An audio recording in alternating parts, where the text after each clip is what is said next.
Alright, so I think myself and most people were pretty surprised when the Orlando Magic decided to do what seemed to be the most Orlando Magic thing and the most wild thing known to mankind on draft night, where they decided to take Paolo Banchero over Jabari Smith with the first overall pick.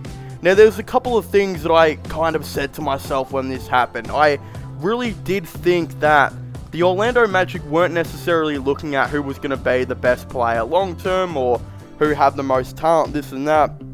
I was kind of thinking they were looking at a guy that does, the majority of that, but also is the best available player.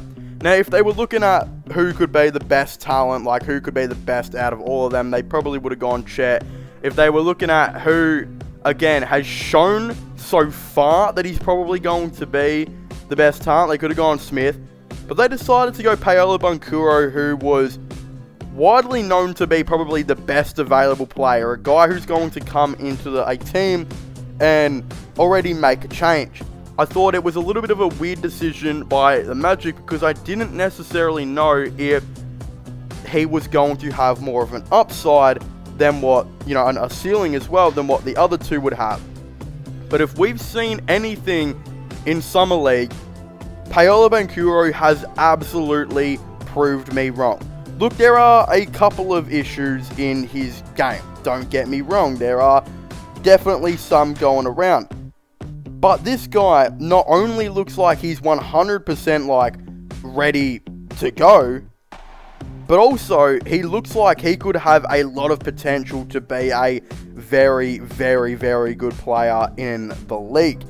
The fact that this guy, he's come in the Summer League, and just the comparisons to him and Smith in the first game, it was, again, quite drastic. In the first game, Jabari Smith was really, really struggling to even, bounce the ball and get any ball movement going. It seemed like he was absolutely scared to take a shot, and it just didn't really work out. It didn't look like he had any confidence at all.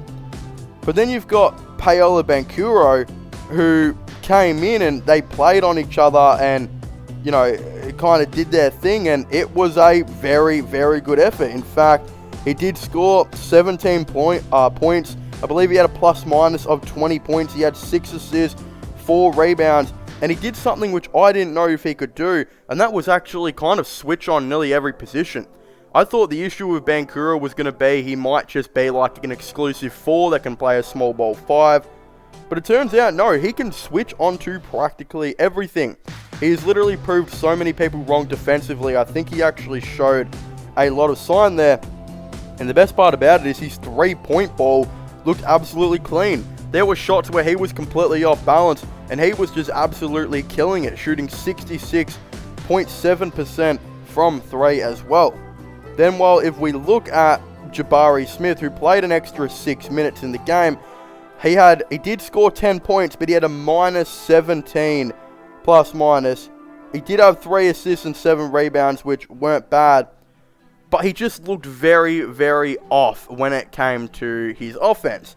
And look, I know it's only the first Summer League game, but you can 100% see why the Orlando Magic maybe saw to themselves in the workouts that, hold on a second, we could take Banchero, who not only has proved to us that he could be a solid defender, which could be a bit of a surprise considering we just thought maybe he could only guard the 4, but also that his offensive game looks really polished, his movement is really, really good, and he could actually be a very solid player when it does come to the NBA. I wouldn't be surprised if in the pre-draft workouts as well, they kind of saw Jabari Smith and were like, this guy just isn't maybe what we thought he was going to be offensively, and that's completely fine. And the reason I'm kind of wanting to make this video is to not say that Banchero is necessarily better than Jabari Smith. In fact, if I was the Orlando Magic, I probably would have still taken Jabari Smith, because I think once he gets his confidence up and everything like that, he could be an absolute freak of nature. But the fact that I'm making this video maybe talk about, I think Banchero could very well prove myself and everyone wrong that he 100% deserves to be that first overall pick.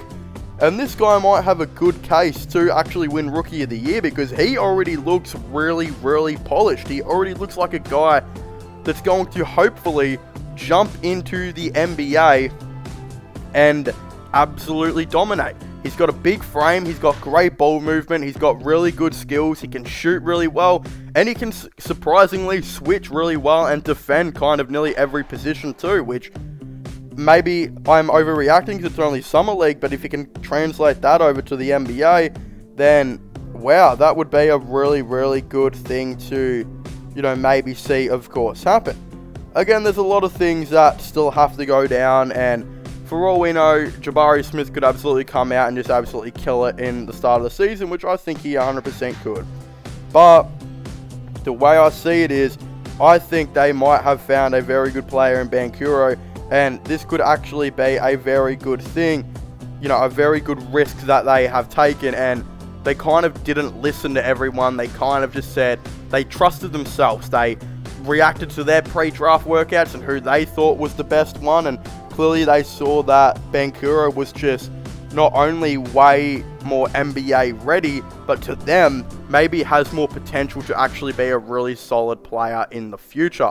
But of course, if you haven't already, please make sure to leave a like and subscribe to the channel for all the latest NBA news and NBA content.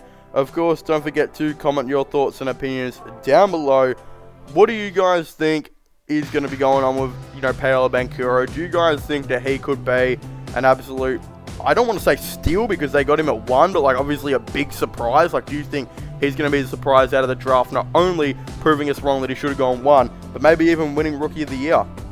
Again, I would definitely like to know your thoughts and opinions on this down below. But as I was saying, please make sure to leave a like, subscribe, and comment, and I'll see you guys next time. Goodbye. Till then,